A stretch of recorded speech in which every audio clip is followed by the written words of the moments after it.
नमस्कार मित्रांनो, जय श्रीराम सर्वांचं आपल्या ब्लॉगमध्ये मनापासून स्वागत करतो. आणि आपल्या व्हिडिओला सुरुवात करू. मित्रांनो, व्हिडिओचा विषय तुम्हाला थंबनेलवरून समजलाच असेल नक्की. आणि तर ही गोष्ट मित्रांनो नांदेडमधील उदगीर जिल्ह्यातील तालुक्यातील एका गावातील आहे. तर आपल्या महाराष्ट्रामध्ये म्हणा किंवा भारतामध्ये गरिबीचं प्रमाण हे मोठ्या प्रमाणात आहे. गरीब हा गरीबच आहे आणि जो श्रीमंत आहे तो श्रीमंतच होत चालला आहे. तर ही दरी वाढत चाललेली मित्रांनो कमी होण्याच्या जागेवरती. आणि याच्यामधून कशा प्रकारे घटना घडतात. व्यथा आहे एका शेतकऱ्याची. त्या शेतकऱ्याला अर्धा एकर जमीन आहे मित्रांनो. अर्ध्या एकरामध्ये त्याने काय पिकवायचं आणि काय आपल्या परिवाराच्या इच्छा आकांक्षा स्वप्न पूर्ण करायची.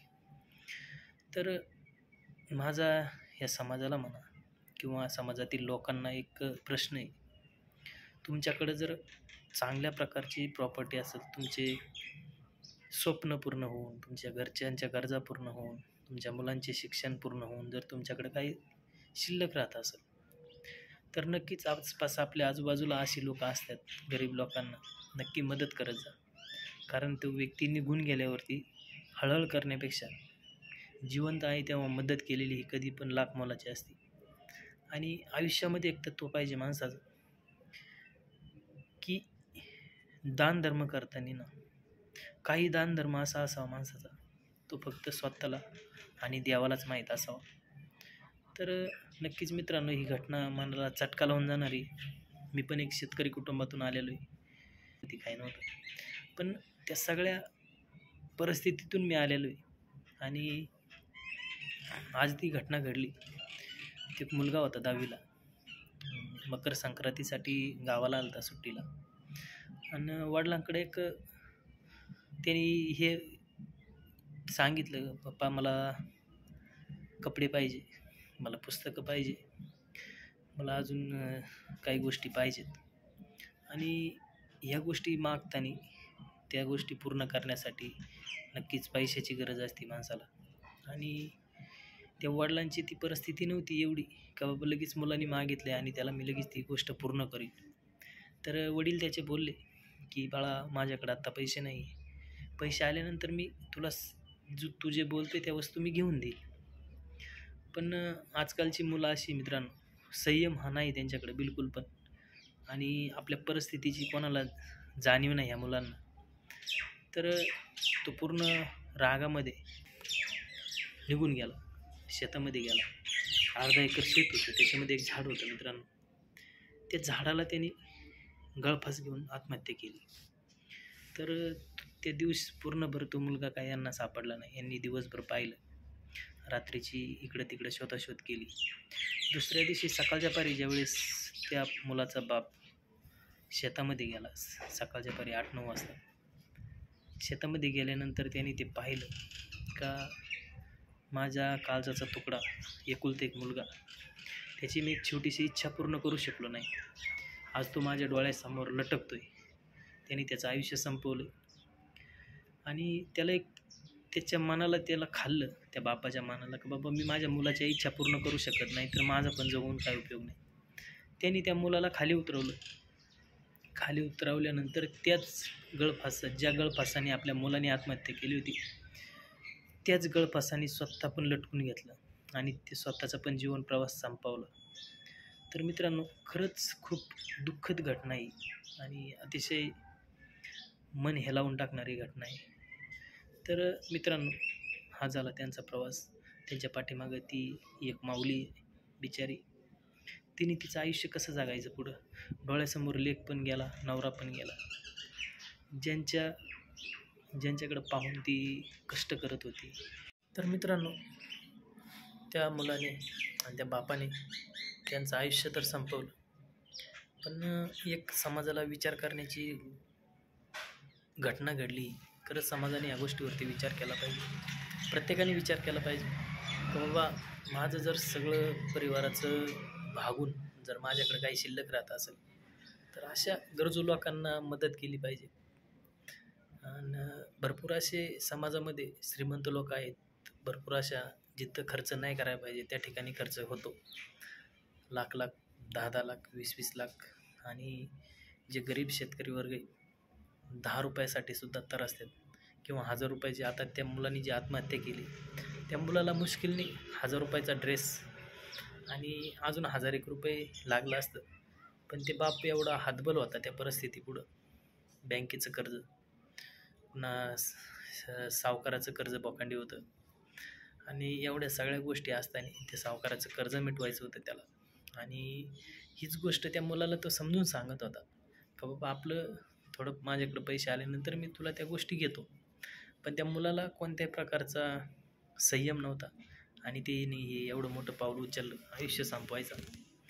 तर जे 16 ते 25 वय ह्याच्यामधले जे मुलं आहेत, नक्की त्यांनी ह्या गोष्टीतून शिकलं पाहिजे का बाबा हे जीवन हे एकदाच आहे.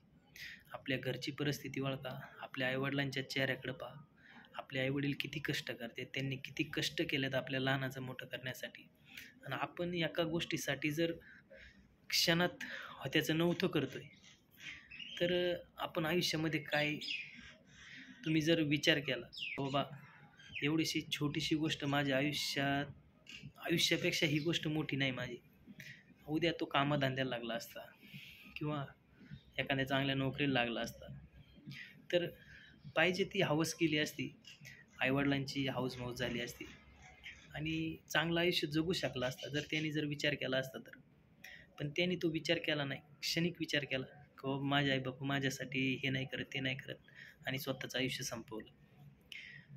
तर असं काही कोणी करू नका मित्रांनो. मी इथून पाठीमागच्या व्हिडिओमध्ये माझे व्हिडिओ जाऊन तुम्ही चेक करा, याच्यामध्ये पण मी कायम सांगत आलो का प्रत्येक मुलामध्ये म्हणा, मुलींपेक्षा मुलांना ह्या गोष्टीची खरंच गरज आहे.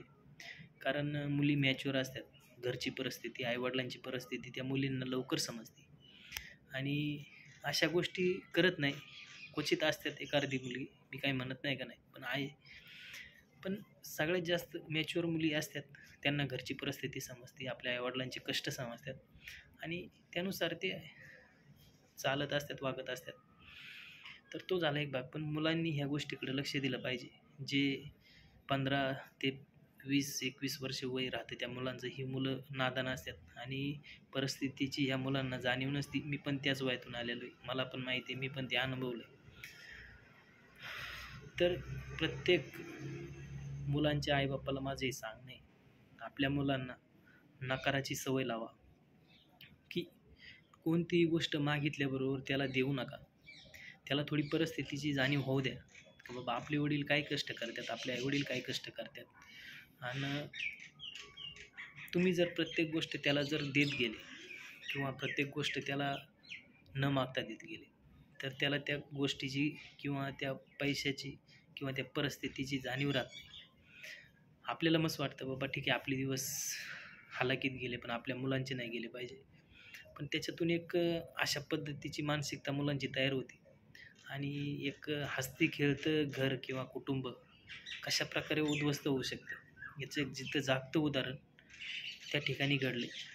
आणि नक्कीच मी प्रार्थना करतो देवाला का बाबा ती जी माऊली आहे पाठीमागं, तिला एक, तिला जे हे दुःख तिच्यावरती आलं आहे सावरण्याची ताकद द्यावाने तिला द्यावं, एवढी मी प्रार्थना करतो.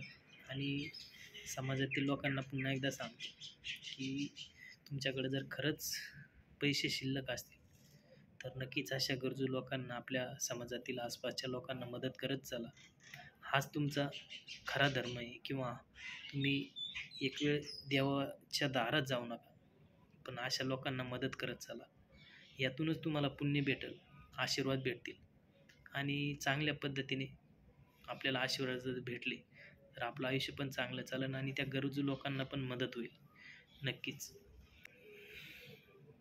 व्हिडिओ यासाठी बनवला की आपल्या समाजामध्ये पण असे गरीब शेतकरी वर्ग म्हणा किंवा गरीब लोक राहतात, तर त्यांना फुलाची पाकळ्याची कशाची मदत, ह्या ज्या गडगंज संपत्तीवाले लोक आहेत त्यांच्या एखाद्यापर्यंत जरी गेला आपला व्हिडिओ आणि त्याच्यातून जरी त्यांनी काहीतरी थोडंफार घेतलं आणि एखाद्या कुटुंबाला जरी मदत केली तरी आपला व्हिडिओ बनवण्यापाठीमागचा उद्देश सफल होईल.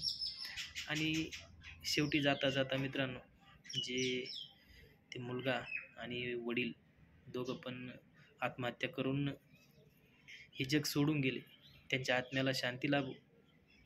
आणि आपला व्हिडिओ थांबवतो मित्रांनो, कमेंट करून नक्की सांगा. अशा पद्धतीचं पाऊल कोणी उचलायला नाही पाहिजे आणि नक्कीच असं नाही केलं पाहिजे कोणी पण. आणि अनावधानाने झालं असेल तरी त्या गोष्टीकडं गांभीर्याने पाहण्याची गरज आहे आणि शिकण्याची गरज आहे. तर मित्रांनो, थांबू आपण. रामकृष्ण हरी. जय जवान जय किसान.